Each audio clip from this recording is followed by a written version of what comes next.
सुप्रभात बच्चों, मैं प्रमोदी शर्मा, व्याख्याता श्री अग्रसेन शिक्षक प्रशिक्षण महिला महाविद्यालय ए ब्लॉक रणजीत नगर भरतपुर से। कल मैंने आपको पढ़ाया था कि सर्व शिक्षा अभियान क्या है और सरकार ने सर्व शिक्षा अभियान के अंतर्गत क्या प्रावधान किए हैं। आज हम पढ़ेंगे सर्व शिक्षा अभियान के लक्ष्य क्या है। सरकार ने सर्व शिक्षा अभियान के अंतर्गत क्या लक्ष्य अपने घोषित किए, क्या लक्ष्य रखे। सबसे पहला सरकार ने लक्ष्य रखा back to school. Back to school से तात्पर्य है कि जो बच्चे स्कूल को छोड़ गए उन्हें वापस स्कूल में लाना।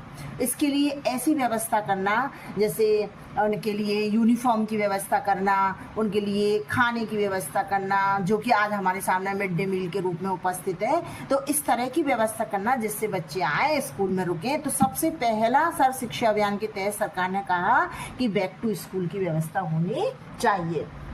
दूसरा था सरकार का प्राथमिक शिक्षा की प्राथमिक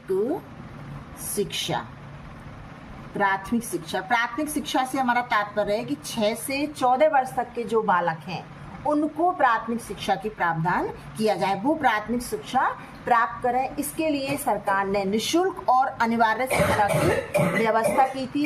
सन 2007 तक सभी बच्चे 5 वर्ष की प्राथमिक शिक्षा पूरी कर लें। ये सरकार का उद्देश्य था कि सन 2007 तक सभी बच्चे अपनी प्राथमिक शिक्षा पूरी कर लें। तीसरा हमारे सामने रखा था स्कूली शिक्षा, यानी कि स्कूली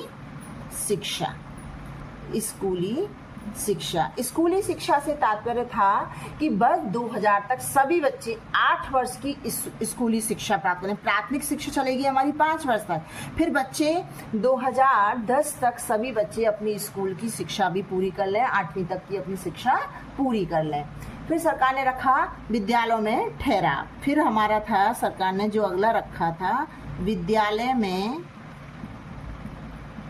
ठहराव। ये हमने कल की क्लास में भी पढ़ा था कि विद्यालय में ठहराव से क्या तात्पर्य है। जब हम सर्व शिक्षा अभियान के बारे में पढ़ रहे थे तो विद्यालय में ठहराव से तात्पर्य था कि 2010 तक सभी बच्चों को विद्यालय में बनाए रखना। अब सरकार इनको विद्यालय में बनाए रखेगी, इसके लिए क्या क्या उपाय करेगी, कैसे बनाएगी, ये सारी व्यवस्थाएं सरकार के द्वारा की गई। अनेक कमेटियां बनाई गई और समिति बना के उनको उनके कार्य सौंपे गए जिससे बालक अपने विद्यालय में आए। फिर हमारा अगला जो रखा गया था वो था संवैधानिक लक्ष्य को प्राप्त करना। संवैधानिक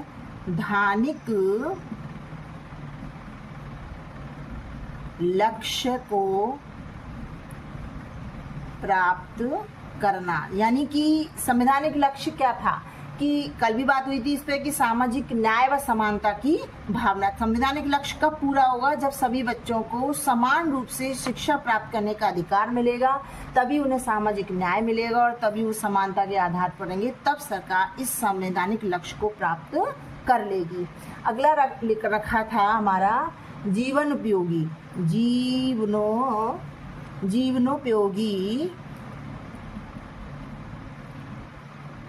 एवं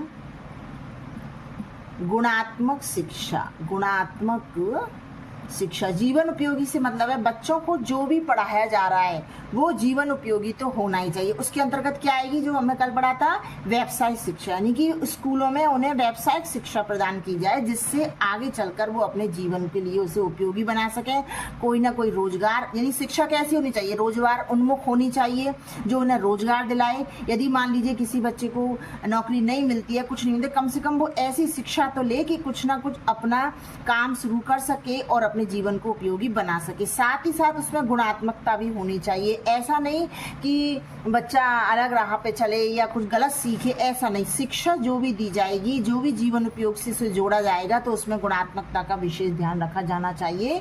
तो आज हमने पढ़ा, कल हमने पढ़ा था कि सर्व शिक्षा अभियान क्या है, कौन कौन से सरकार के द्वारा प्रावधान किए गए हैं, और आज हमने पढ़ा कि सर्व शिक्षा अभियान के अंतर्गत सरकार ने क्या क्या लक्ष्य निर्धारित किए। बैक टू स्कूल, प्राथमिक शिक्षा, स्कूली शिक्षा, विद्यालय में ठहराव, संवैधानिक लक्ष्य को प्राप्त करना, जिसमें संवैधानिक लक्ष्य में 2 बातें मुख्य रही हमारी, एक सामाजिक न्याय और समानता, दूसरा जीवन उपयोगी यानी कि रोजगार उन्मुख शिक्षा रही, और जो कि गुणात्मकता की ओर बच्चे को ले जाएगी। तो आज की क्लास में हम इतना ही